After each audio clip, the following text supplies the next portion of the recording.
Bonjour et bienvenue dans cette nouvelle édition du journal de Grand Lille TV. Tout de suite et en direct, un nouveau résumé de votre actualité dans l'agglomération lilloise.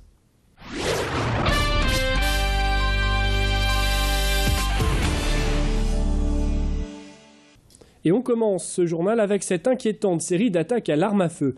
Ce mardi soir, place Jacques-Février à Lille-Moulin, un homme a été la cible de ce qui ressemble à une expédition punitive. Il était 22 h lorsque des habitants ont entendu des coups de feu en rafale. L'un des témoins découvre alors un homme gisant sur le sol, blessé à la jambe. Une berline a pris la fuite. La victime hospitalisée dans la nuit souffre de 2 blessures à la jambe. Ses jours ne sont pas en danger. Les riverains dénoncent le squat et le deal des jeunes désœuvrés. Selon eux, cette histoire aurait un lien avec le trafic de drogue. Une fusillade qui fait suite à 2 autres, samedi et dimanche dans la nuit. 2 hommes, tous deux atteints également à la jambe, à Lille-Fives et Lille-Moulin. La police est en cours d'investigation, mais ne fait pour l'instant pas de lien entre ces 3 fusillades. Polémique à Tourcoing après la censure d'une exposition photo. La mairie a décidé de retirer une partie de l'exposition programmée à l'hospice d'Avray. Reportage photo sur le quotidien des prostituées au bois de Boulogne, un sujet qui a pourtant valu à l'artiste plusieurs prix. Un père de famille qui se serait plaint, du coup la moitié des photos ont disparu et se retrouve derrière un rideau avec une pancarte indiquant « Pour public averti ». La photographe Élodie Crissement s'insurge, elle dénonce la manière de procéder alors que l'exposition est prévue depuis 1 an et demi. Joint hier par téléphone, on l'écoute tout de suite, propos recueillis par Élodie Bernachon. Sur le coup, moi j'ai vraiment été furieuse parce que la mairie n'a même pas cherché à me contacter. Donc il était clair qu'elle cherchait à censurer mon exposition, que c'est une thématique qu'elle trouvait gênante. Et en fait, je me suis dit que finalement retirer les tirages, ce n'était que rentrer dans le sens escompté de la mairie, donc cacher ce qu'on ne veut pas voir, donc la prostitution. Et donc j'ai décidé d'aller jusqu'au bout, jusqu'à la fin de l'exposition et de garder les 15 tirages.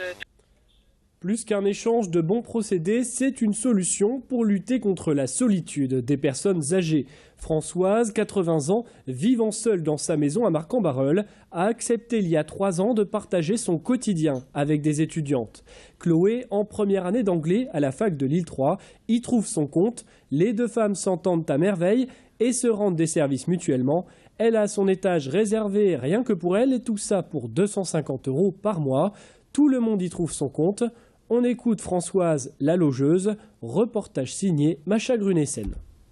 J'ai de la place et que je trouvais un petit peu égoïste de garder des places vides alors qu'il y a des étudiants qui cherchent.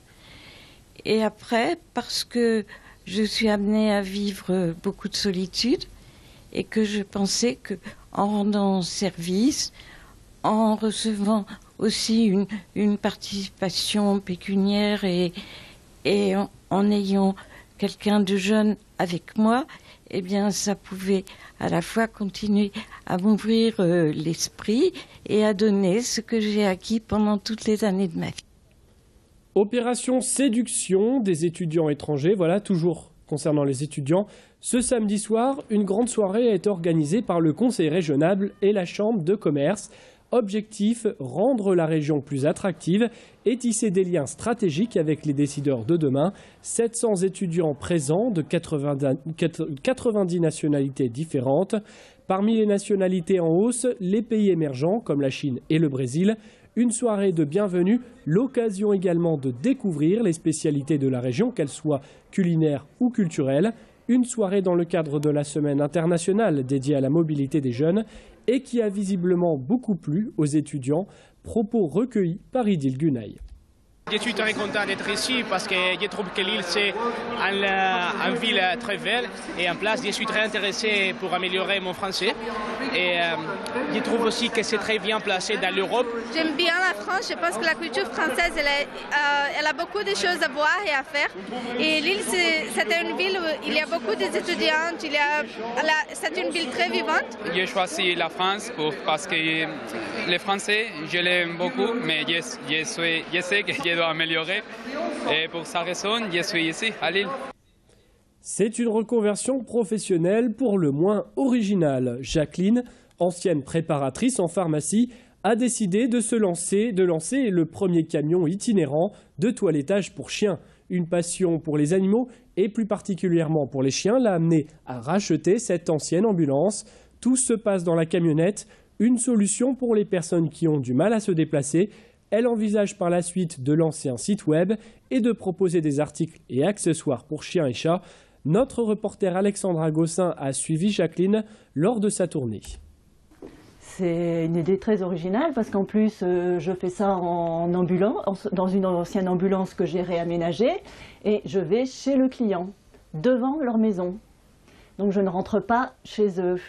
Tous les poils qui puissent tomber sont dans mon camion et pas dans leur maison. Donc il n'y a pas de nettoyage chez eux. Je me suis dit que pour les personnes d'un certain âge ou même les mamans qui ont des petits bébés et qui ne peuvent pas bouger la journée, d'aller vers eux et qui ne viennent pas vers moi. Voilà, donc est venu en fin de compte le Calicana, le salon de toilettage itinérant. C'est la fin de cette édition, restez avec nous. Prochain journal dans 15 petites minutes. En attendant, retrouvez la météo et l'infotrafic.